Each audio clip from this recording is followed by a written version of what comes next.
Code Geass has been in a weird place for a while now. After the end of R2 back in 2008, it would take a few years before we saw another entry in the franchise, barring one-off gag titles and some manga spin-offs. 2012 to 2016 gave us the 5 Akito the Exiled movies taking place between Season 1 and R2, because after the conclusive and beloved end to R2, why would you want to follow up on and risk ruining that? That's why all of the spin-offs prior to the late 2010s were all either comedies or midquels. This seems to be the limitation the franchise wanted to sidestep, as in 2016, we were hit with 3 recap movies featuring new scenes and reworked storylines: Kodo, Ando, and Odo. Key changes included the sparing of Shirley Fanet's life, and altering the specifics of how and why the Black Knight's betrayal came to be. Like many a recap, reception was divisive, and especially due to the second movie, these films became difficult to recommend. You'd only really recommend them to someone who wanted to quickly brush up on their Geass knowledge in time for the sequel to this timeline. Because yes, these recap movies ushered in an alternate timeline. This is where our story begins. In 2017, we were given the trailer for Fukkatsu no Lelouch, or Lelouch of the Resurrection, which people suspected would be Code Geass R3, a full-on television series like the original duology. Then things started getting funky and murky, though even in the original announcement, it was never announced what format this new anime would take. Now, Code Geass is no stranger to production issues. Hell, the original series wasn't even made in any official Sunrise studio until roughly a third of the way into Season 1, when the show was proven to be a runaway success. Goro Taniguchi talks about the haphazard and terrible production conditions of early Season 1 in a Full Frontal Moe interview, including how they had to use spare studio space, disaffected kombinis, and an apartment to work on the show early on. Even outside of, and at least partially because of that, anyone who checks the air dates for the season can note how abnormal it is for a 2-core anime. A 2-core anime, or a 20-ish to 26-ish episode anime, typically airs for roughly half a year. 2 cores, 2 seasons of airing. Geass Season 1 began in early October of 2006, and finished near the end of July 2007, with the last few episodes even sporting a new opening, a unique oddity for a 2-core anime. It's evident that production had to be delayed to finish the series at some point. The practice of delaying episodes for an extended period of time is generally indicative of a production disaster. Stuff like 86, Nier Automata, Ayakashi Triangle, Wonder Egg Priority, and March and Mansion are all examples of varying levels of severity in delays and visual collapses. Another thing noted in the interview is something fans have known about for years. R2 notoriously had to be rewritten following a significant time slot change the season was slated for. Season 1 had a late night time slot compared to Season 2, so there was a younger demographic the staff had to be wary of and tone down some aspects for. Many fans attribute the strange and messy nature of R2 even compared to Season 1 to this change, wondering what the follow-up would originally look like and wanting to see the initial script. Goro Taniguchi actually gave us some insight as to how R2 was originally meant to follow up Season 1 in said interview. With that in mind, it doesn't seem like much of a surprise in retrospect that Fukkatsu had some weirdness going down in production. When it was eventually shown to be a movie and not a full series, some fans were disappointed. Furthermore, new trailers came out having pretty much none of the original PV footage, and that includes the awesome and mysterious Lancelot Albion Zero, which was relegated to the Fukkatsu manga. Apparently the manga, which came out a year after the film, takes place between the movie trilogy and said film. I haven't been able to find any sources talking about production troubles, but anyone who has seen the movie can attest to not seeing any of that original footage in the final product. Go ahead, see for yourself. It's clear that some plans were scrapped, and while I get this happens in film productions, I don't think scrapping everything from the original trailer and announcement is that common. Even with the original director Goro Taniguchi and the original screenwriter Ichiro Okuichi returning to helm their baby, complications still occurred. As for the film itself, it's adequate. The plot's more of a rickety excuse for character reunion fanservice, and for our main character Lelouch to do fun Lelouch things. I treat it kinda like Yu-Gi-Oh! Dark Side of Dimensions in this aspect. It's a legacy sequel with that purpose, whose plot talks about a secret new faction or entity out of nowhere, not really making a whole lot of sense given what we know about the series. It further confirms how much of a waste sparing Shirley was, seeing how she gets like one scene in the movie and has no relevance to either this film or the final recap film. The cel-shaded CGI and mechs were a little questionable, as were the mecha designs, and the music wasn't up to the incredibly high standards of the original series either. All that being said, it succeeds at where it needed to most, being a fun little reunion that has characters confront their bad relationships with Lelouch, and having Lelouch do Lelouch things now that he turns out to be alive and C2 takes care of him until he reaches a point where he can operate normally. I watched it in theaters with a friend of mine, and we liked it well enough despite its issues. Also, C2 and Lelouch basically hooked up, and fans cheered. It absolutely could have been better.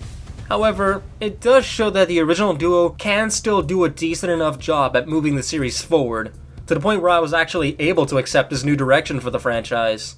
Reception in general seems to be fine, I guess. Obviously, a legacy sequel film was unlikely to have the same impact or acceptance as the originals, seeing as how the end of R2 is as widely beloved as it is, even by some who don't even like the show. Alternate continuity or not, some people won't accept the follow-up, and scores for this film are closer to that of the recap trilogy than anything else. It's better accepted than Akita the Exiled, and half of it might just be due to it canonizing the OTP. However, it was still a success. It got an international screening 3 months after its domestic release for both dub and sub, which is pretty expeditious for the average anime theatrical release, especially pre-2020s. It was also further proof that Geass was doing gangbusters in Japan. The recaps in Fukkatsu had trailer after trailer after trailer after trailer, with the West only getting a fraction of that, and afterwards, we got an announcement. Fukkatsu no Lelouch would mark the start of a 10-year plan for the franchise. The year is 2019, and Geass is shifting into high gear. Well, kinda. Geass is still mainstream in Japan, and hell, the series was even put on Netflix, where it almost certainly did numbers. However, what followed was troubling. The next two projects would be a mysterious new anime called Dakkan no Z, and a gacha game known as Genesis Recode. We'll get back to the anime later, as it won't be out for another 4 years, seeing as this announcement was made in 2020, the year of the Rona subjugating the world like Lelouch. Then came 2022. The gacha game came out in late 2021, and we even had another mobile game called Code Geass Lost Stories. It was a tower defense game slated for 2022, and an international release way later. We also got a 15-year anniversary rebroadcast for both seasons, complete with brand new opening and ending themes. That's all well and good, except for the gacha game that got shut down in 2023. By this point, we were also seeing collaborations with Grand Blue Fantasy and Mahjong Soul, and all of this was just to hold us over until that Z anime, Dakkan no Rozé, or Rozé of the Recapture, or the prototype English title, Z of the Recapture. Let's go over what we knew before getting into the marketing. Dakkan no Rozé was not made by the same guys who made Code Geass. The original Code Geass was directed by Goro Taniguchi and written by Ichiro Okuichi. The show was their brainchild from conception. I haven't actually seen any of Taniguchi's other works, even though plenty of them do look interesting. However, I have heard good things about Mugen no Revius, decent things about S-Create, yes, I will call it that, and amazing things about Planetes, and mixed to decent things about Gunsword. I did want to get around to IDO, Revisions, and Back Arrow, but never did, and they don't seem to have great reception anyway, aside from a few people I know really going up to bat for that last one. Ichiro Okuichi, you never know what you're gonna get from the guy, and I don't just mean in terms of quality. One minute he's on Code Geass, the next he's on Magic Treehouse. Yes, the American children's book series by Mary Pope Osborne got an anime film that he wrote for. I liked what little I've seen of Azumanga Daioh, and I really need to return to it. I've heard interesting things about Overman King Gainer, which, like Turn A, was directed by Yoshiyuki Tomino. Okuichi was a series composition assistant for RahXephon, and that one's a mixed bag for me. Once again, I know Planetes is gonna be great. I have horribly low expectations for Guilty Crown, which he was also a series composition assistant on. He also scripted several episodes for both it and RahXephon. Caballero was a cool, fun schlogfest at first, but suck balls by the end. Hot take of the entire fucking video, I did not care for Prince's Principal of Devil May Cry Baby. I've heard good things about Skate the Infinity, and lastly, I've heard mixed things about Gundam the Witch from Mercury. It's a Gundam AU, and I know not to expect good things. Hot take number 2, I guess. Actually, Witch from Mercury reportedly suffered hard from production troubles, and that does tie into something we'll come back to later. Now, as I said, unlike the original series and even the Fukkatsu movie, Dakkan no Rozé isn't helmed by these two. It's not written or directed by the Akito the Exiled writers and directors either, thank God. However, who we got instead still left me worried. The script and series composition are done by Noboru Kimura, whose lineup isn't the greatest. I've heard decent things about Amagi SS. I remember thinking Problem Children Are Coming From Another World, Aren't They was fine, albeit a little underwhelming despite Izaya being one of the better isekai MCs. Gundam Build Divers was so boring I dropped it after 4 episodes, and it's unanimously considered the worst Gundam Build installment by far, barring some OVAs and ONAs like Gundam Breaker Battlelog and Gundam Build Metaverse, the latter of which he also wrote, and yeah, it's fucking dog shit. I have not heard one good thing about either season of Kyokai Senki, aside from knowing that the model kits are cool. And between that and the dire scores, I'm glad I dodged that bullet for now. I've heard underwhelming things about Solo Leveling's adaptation especially, and weirdly mixed things about gushing about magical girls, which already looks to be a massive turnoff for me specifically. Kimura's resume is large but not exactly well regarded, and with what little material I'm familiar with, i.e. his mecha output, can you see why I was skeptical? I have even less experience with Rozé's director, Yoshimitsu Ohashi. It's at this point in the scripting process that I realize I've only heard of 3 of the shows he directed, Witchblade, Amnesia, and Kokoku. The latter of which was also written by Ichiro Koichi, and I heard I dodged a bullet with that one. Amnesia, meanwhile, was one of the most hated anime of the mid-2010s. That just leaves Witchblade, which I haven't actually heard many people express any opinions of. But between the aggregate scores I've seen and how low my friends seem to have rated it, I might have dodged another bullet there. So yeah, both of these men have helmed several projects, but their resumes gave me no real hope for Dakkan no Rozé. That didn't stop the show from being heavily, and I mean heavily, pushed in Japan. The series was split into 4 chunks, each getting a theatrical release in May, June, July, and August of 2024 respectively. Overseas, the show would air on Disney Plus starting June 21st, splitting those 4 movie chunks into 12 episodes. I assume the movies adopted that format anyway, Kaguya-sama movie style. Each and every film episode and ONA equivalent episode got tons and tons of trailers in Japan. Hell, a lot of the new characters got their own trailers as well. Name another show that gives a trailer for not just each of its main characters, but most of its side characters as well. I dare you!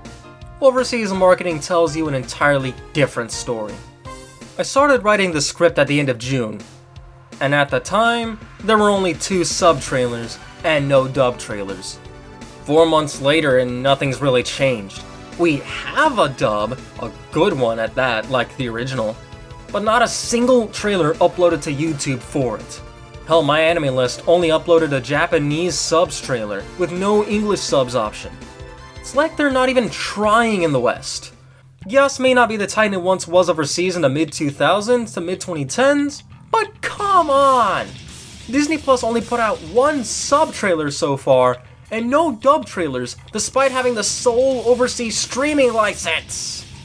Then again, it's a well-accepted fact nowadays that Disney doesn't do much marketing aside from Star Wars, Doctor Who, and sometimes the MCU. It doesn't even market its own movies half the time anymore. You think it's gonna market Code Geass and Macross? It didn't even market Bleach.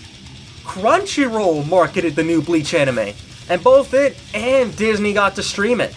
Disney marketed its anime better in the late 2000s and early 2010s when it had Naruto Shippuden airing on Disney XD for fuck's sake. Why even commission a dub at that point? I'm glad it's here and I'm glad it's good enough to stand toe to toe with its sub counterpart, but why not promote that for your audience? Well, at this point, Netflix jail looks stellar compared to the Mickey Mouse jailhouse. Geass used to still be an event overseas.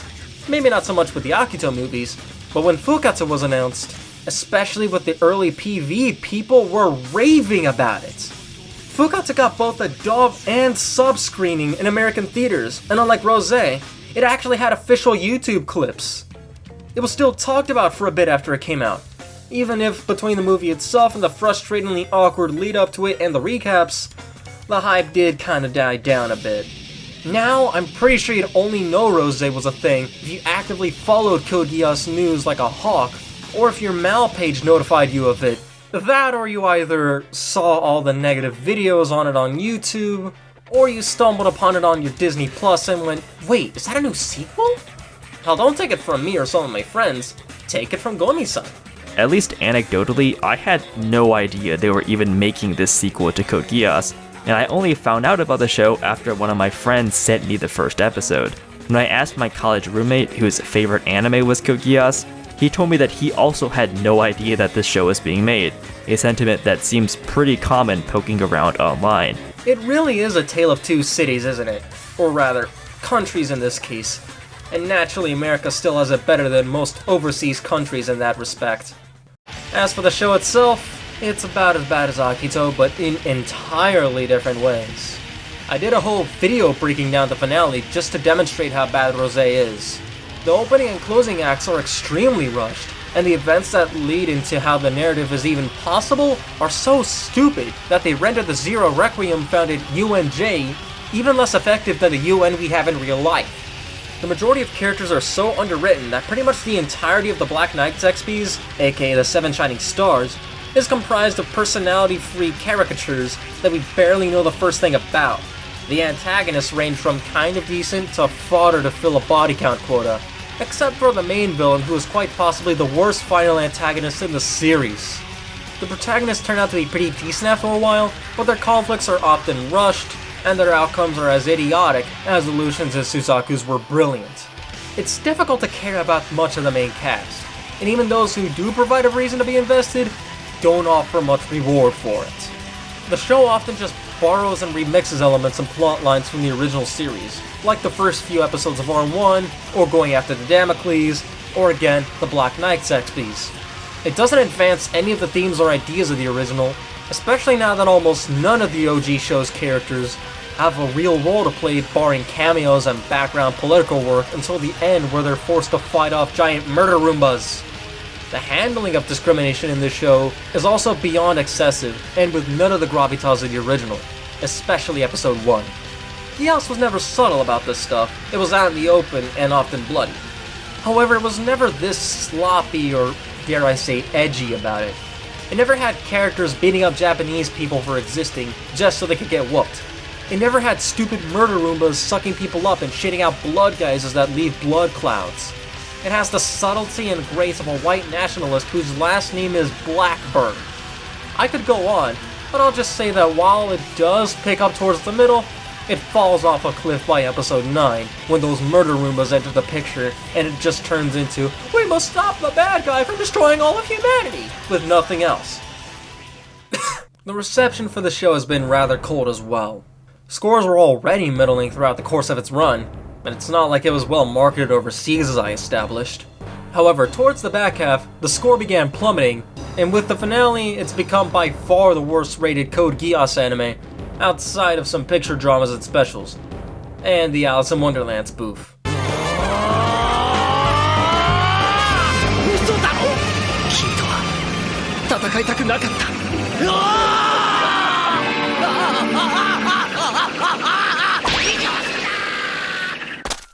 Apparently there are rumors that production cut the episode count in half, and given how rushed most of the show is, and how so many characters on the Neo-Britannian side just exist to die with hardly any personality to speak of, yeah, that makes sense.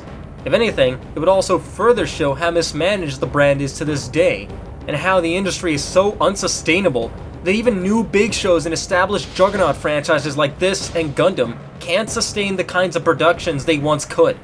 Regardless of my thoughts on Rozé and its marketing, this 10-year plan does ultimately seem to be a success so far, now that we're halfway through it. It maintained Code Geass' relevance in Japan's anime mainstream, even with its hiccups and production issues. It may not be doing absolute gangbusters like, say, Gundam Seed Freedom, but the Rozé entries, and especially Fukkatsu, have managed to hold their own decently well. The amount of trailers for everything and the recaps, and especially Rozé, speaks to that. The marketing machine is going ham over there, even if the productions themselves are, again, a different matter. However, the West remains a different story. Geass has sort of faded a bit, not to the point where nobody talks about it anymore, but certainly to the point where you'd have to go out of your way to find any hype if you're not actively deep into the fan base or actively following the franchise. Not everyone is going to care about anything past R2, sure, but 7 years ago, people were going ballistic at the prospect of an R3, and adding the original series to Netflix 5 years ago did bring many new fans in. Part of it might be how none of the Geass anime past R2 have really hit with people like the OG series did. Part of it might be how post-R2 Geass has never been nearly as marketed in the West as it was in Japan, seeing as Akito took a while to get dubbed, and we don't even have any of the manga series officially localized. Sunrise learned to make Code Geass a priority after it proved itself early into Season 1's original broadcast, but it doesn't appear that Sunrise or Bandai see it as a priority beyond its home country. Just goes to show that while creatives might take overseas influences and markets seriously, companies might not always see it that way, no matter how obvious the prospect may be. And who knows what the next 5 years have in store. Maybe we'll get some more anime. Maybe they'll make more of a push outside Japan. Maybe we'll get some mobile games that'll shut down after a year or two.